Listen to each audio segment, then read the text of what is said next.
Yeah. So just like other countries, we also make chocolates. Now we make dark chocolates. Dark meaning that there's no milk in them, right?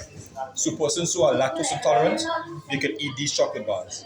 And a matter of fact, if you want to eat chocolate bars every day without getting fat or without getting high pressure or sick, you should eat dark Grenadian chocolates because we make sure we know what we put in it. We don't put no additives, no fake chemicals, no cream, no caramel, no. We don't do anything like that in our chocolate bar. That's why we are doing around the world to have the best chocolates in the world. Now, start from the whole beginning. What do I mean by from the beginning? I mean how it starts. Chocolate starts from a fruit, and that's why it's healthy. Right? This is the cocoa pod. Now, it's when it's yellow, that's when the seeds in the pods are ready. So the cocoa beans or cocoa seeds in the pod, no matter of fact, different persons say cocoa or cacao, Yeah, cacao. different names, right? Um, uh, cocoa is not native to the Caribbean.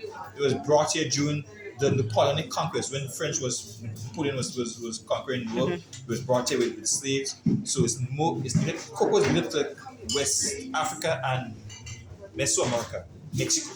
That's where it's from. It was brought here during slavery, and of course, it was cultivated as a form of a crop brought back to the different big countries.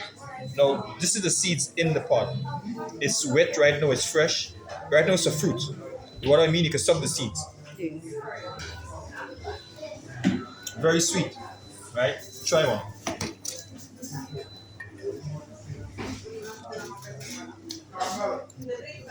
Easy, man. Don't worry. Yeah, man. Go explain yourself. Nice. You bite them and you get bitter.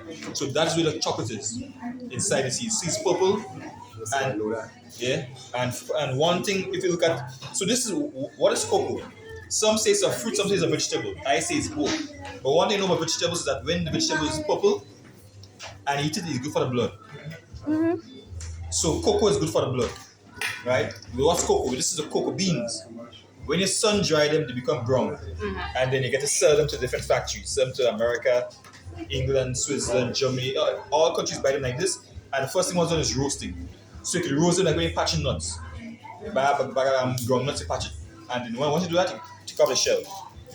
So you don't want the shell when you're making chocolate or any product from chocolate. You don't want the shell. This is what they call cocoa nib. Yeah. Back then, this was gold. Matter of fact, this was money. They say money don't grow on trees. That's not really true. Money did grow on trees. That is Right? money. If you look at this chart right here. So trade cacao like the Aztecs. So basically, if you go to the supermarket, if you went to the grocery store and you have a bag of cocoa beans that was dry, you could have, look what you could trade for. Okay. Small rabbit, eggs, food, clothes, beads. You understand? So why was it a currency? You know, why, you know, very interested, so all facts, all history. You know, all this is history. Um, Now, why was it used as a currency or money? Because the people back then, they had their health higher than wealth. So the things they ate made them live longer. So they didn't use gold and paper money as currency as yet. That's the modern world because when system changer. It used to be the battering system. So. Exactly. So, Yeah. so basically, this was before battering. No, I apologize. This was after battering. Okay. So after battering in Latin America, Mesoamerica, South America, this was money. This was money.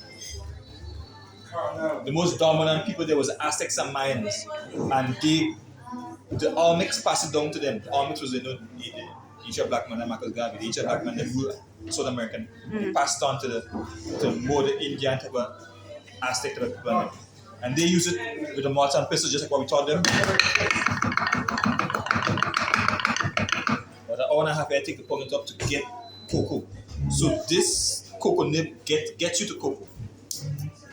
Smell, open your hand, smell. Smell? Smell how strong it is. Smell like coffee almost, like a bit, right? Yeah. Now in Grenada has high quality cocoa. This one there, right? So you can find cocoa in different countries, right? But based on the country you find it, it may not smell as strong. So volcanic soil is what creates high quality cocoa, right? Trinidad has also good cocoa as well. Yeah. That's why there's one type of cocoa named after Trinidad called Trinidad, So Yeah, varieties yeah. of cacao. So see, some say cacao, some say cocoa. So you see Forastero, Criollo, Forastero, Trentaro. So Trentaro is a type of cocoa pod all the entire world knows about it. I ain't so sure of Trinidad. I ain't so sure the government really understand what really going on. If one type of cocoa pod named after your country, so the most shocking. But of course, I think you all went into oil. Oil dominated cocoa after a while. So they left the oil, they left cocoa and went into oil. Right? Now, once you grind them cocoa nibs, so it's called cocoa nibs. What I crushed and showed you, open your hand, you can eat some of this. This is raw chocolate. You put them on ice cream, you put them on yogurts, put them in oatmeals, and you eat every day. Yeah. This lowers high blood pressure and will get high cholesterol. If you eat them raw every day, 2 teaspoons a day, keep a doctor away. You know what I mean?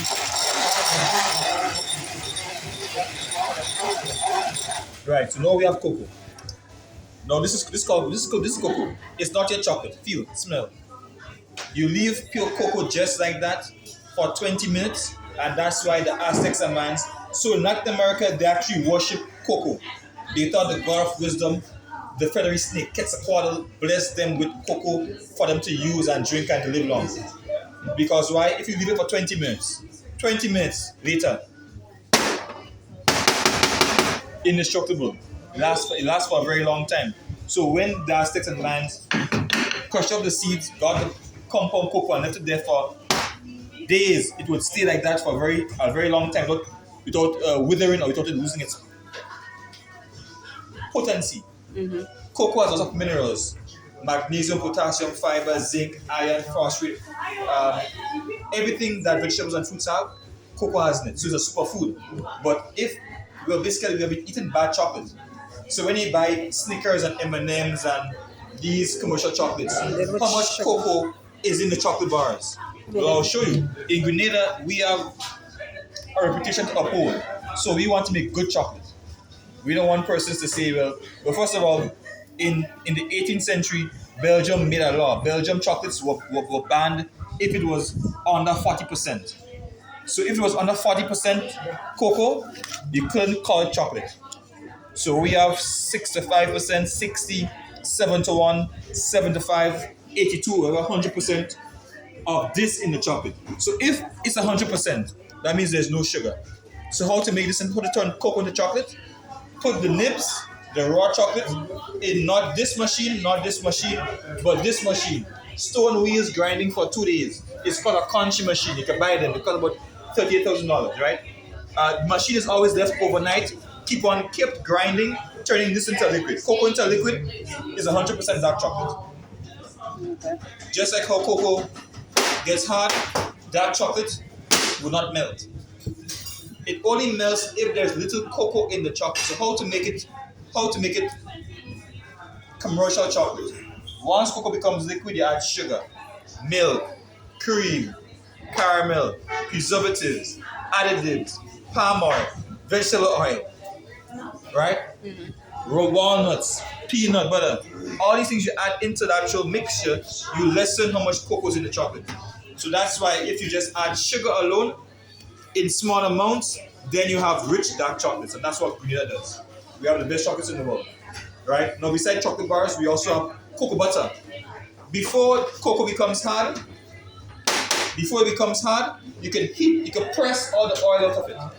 You put cocoa in this compartment right here, a fire underneath, you compress it, and the oil come out. When the oil comes out of cocoa, the oil comes out brown, and the oil turns cream. When you put the oil in the fridge, rub it in your hands,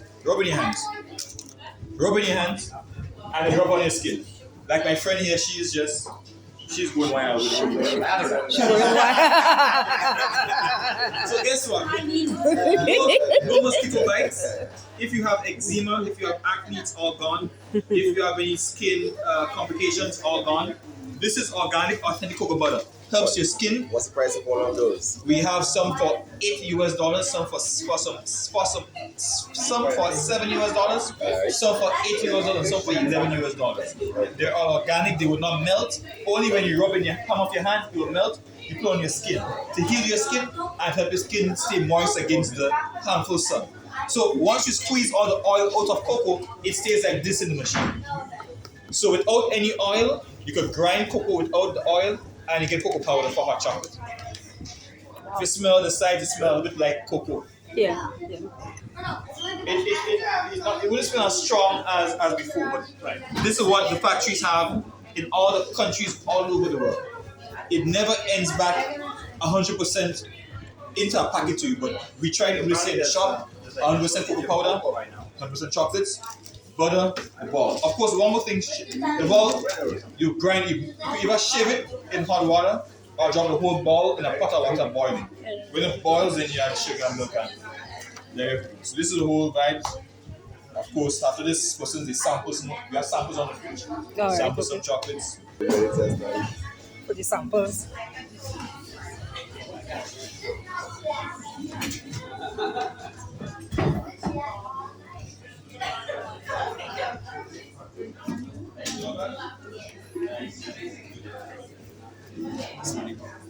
I want to send Marcia this, eh? I think you would like to have a little flick of this stone. This is a carriage stone, it's a natural stone of carbons. Yeah. That's it. You see that solid stone. And just have